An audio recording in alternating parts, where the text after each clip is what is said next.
Frères et sœurs, j'espère que vous allez bien par la grâce du Seigneur. Moi, ça va. Aujourd'hui, vraiment, le monde vraiment va très mal. La jeunesse d'aujourd'hui, c'est terrible. J'ai assisté à une scène vraiment effrayante, vraiment traumatisante. Parce que quand je vois aujourd'hui que la jeunesse suit tellement des choses qui ne glorifient pas le nom de Dieu, vraiment, c'est déplorable. J'ai assisté à une scène. Un jeune étudiant est descendu de la voiture, du taxi. Il descend, il commence à crier, aidez-moi, aidez-moi, aidez-moi. On se demande, mais on t'aide en quoi? Il commence à dire, je veux me déshabiller, j'ai envie de me déshabiller. J'étais dans le taxi. Pendant que j'étais dans le taxi, il y a quelqu'un qui est venu me gifler. Il m'a giflé 3 fois, j'ai ressenti. Et c'est comme ça qu'il était en train de crier, aidez-moi, aidez-moi, aidez-moi. Il a commencé à enlever les habits. Il a enlevé les habits. Oh, je suis étudiant, je suis étudiant. Il y a quelqu'un qui... Laissez-moi, laissez-moi. Il commençait à parler comme... En fait, il faisait un début de folie. Tous on était là étonnés, mais qu'est-ce qui se passe? Laissez-moi, je n'ai pas envie de vous voir. Laissez-moi, je n'ai rien fait, laissez-moi. On était seulement en train de se regarder. Mais vraiment, le monde est vraiment dangereux. Donc, il a commandé le porte-monnaie magique. Donc, les jeunes en ce moment-là ne peuvent pas chercher le travail. Ils ne peuvent pas chercher des activités. Ils ne peuvent pas créer des entreprises, des petites entreprises. Même si ce sont les peines que vous vendez. Le porte-monnaie magique, regarde comment ça finit. Par la folie. La jeunesse se lance maintenant dans des choses vraiment qui n'arrivent même plus à supporter. Ça, c'est l'enfant de quelqu'un qui devient fou comme ça parce que quoi? Il a été paresseux, il n'a pas cherché comment créer une entreprise, comment aller chercher le travail. Un étudiant. C'est vrai que la vie est difficile, mais ce n'est pas pour autant que tu vas devenir fou à cause des petits billets de 10 000 francs. Hein? Est-ce qu'on peut faire ça? Quelqu'un va venir t'évangéliser, qu'accepte Jésus. La jeunesse. Jésus-Christ vous aime. Pourquoi vous faites les choses comme ça? Pourquoi vous vous lancez dans des choses que vous ne pouvez pas supporter? Tu vas aller commander le porte-monnaie magique. Donc tu préfères commander un porte-monnaie magique qui va t'entraîner à la folie ou à la mort au lieu d'accepter le Seigneur Jésus-Christ comme Seigneur et Sauveur. Beaucoup de gens meurent bêtement. Beaucoup de gens meurent dans l'ignorance à cause de l'amour d'argent. L'argent devient maintenant votre Dieu. Vous avez oublié complètement Dieu.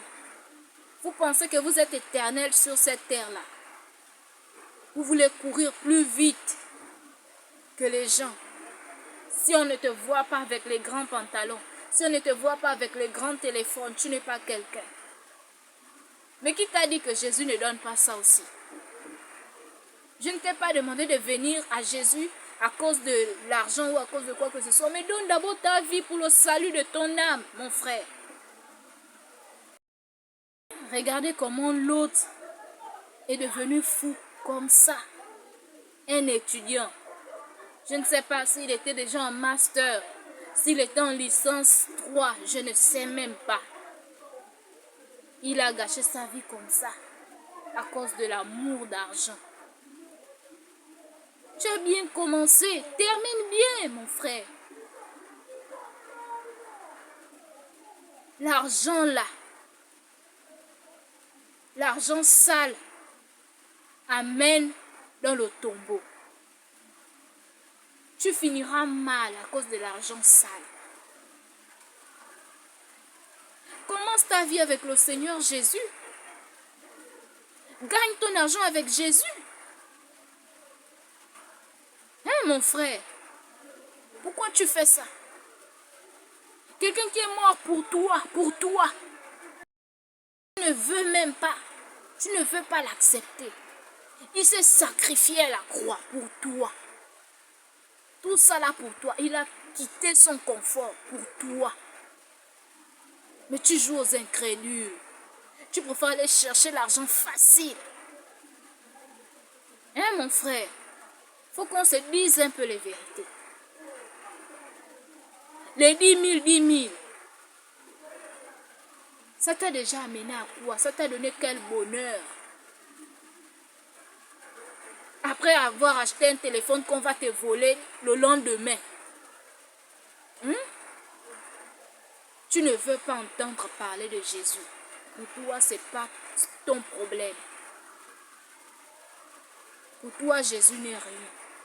Mon frère, tu n'es pas éternel. Prends conscience de ça, tu n'es pas éternel. Évitons de courir derrière les biens de ce monde, parce qu'ils sont éphémères. Tu vas gâcher ta vie, ta dignité. En fait, les valeurs que tes parents t'ont données à cause des petits billets, parce que c'est un paquet comme ça que tu vas terminer en 2 jours. Tu vas finir ta vie comme ça là, en devenant fou ou bien en rentrant dans le tombeau. On peut faire ça. Jésus est là, il t'appelle. Il ne te demande pas ton âme.